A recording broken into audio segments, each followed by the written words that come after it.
नमस्कार।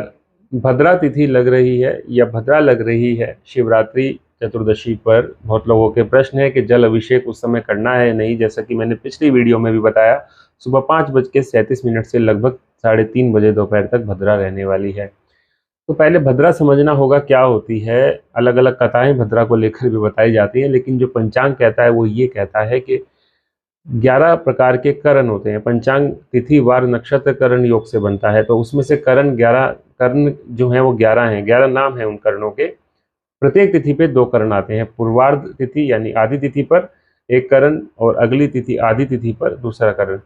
तो चतुर्दशी तिथि पर दिन के समय जो करण आता है वो भद्रा कहलाता है, या उसको विष्टि कहते हैं। विष्टि को ही भद्रा कहते हैं। करण पंचांग में अगर पढ़ेंगे तो विष्टि कहलाता है। तो मुहूर्त चिंतामणि विष्टि के विषय में कहती है, विष्टि करण्याम न कर्तव्यम मंगलम शुभम उत्तमम।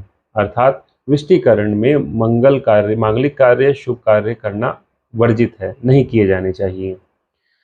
तो इसी कारण से जो शुभ कार्य, विवाह है, मंगल कार्य है, कोई भी आपके परिवार में जन्म दिवस है, उसके उपलक्ष्य में कोई पूजन है, कुछ भी है, वो कार्य करना भद्रा तिथि में वर्जित है।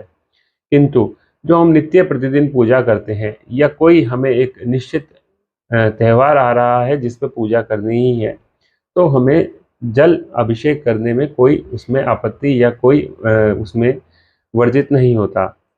तो पंचांग भी ये कहता है, या मुहूर्त चिंतामणि भी ये कहती है कि भद्रा पर जल अभिषेक कर सकते हैं, क्योंकि जल अभिषेक करना या शिव जी की पूजा करना वो नित्य कर्मों में आता है। और यदि किसी को विशेष पूजन या विशेष उन्होंने आयोजित कोई पूजा की रखी हुई है, तो हाँ, उनके लिए यह समय नहीं है। उनको सुबह ब्रह्म मुहूर्त में 5:36 से पहले वो कार्य संपन्न करना चाहिए, या शाम को 3:30 बजे के बाद वो कार्य वो कर सकते हैं। लेकिन जो नियमित रूप से जल अभिषेक करते हैं भगवान शिव को, और शिवरात्रि पे भी कर रहे हैं, या सिर्फ शिवरात्रि पर साधारण रूप से जल अभिषेक करने जा रहे हैं, तो उनको कर लेना चाहिए, उसमें कोई समस्या नहीं है।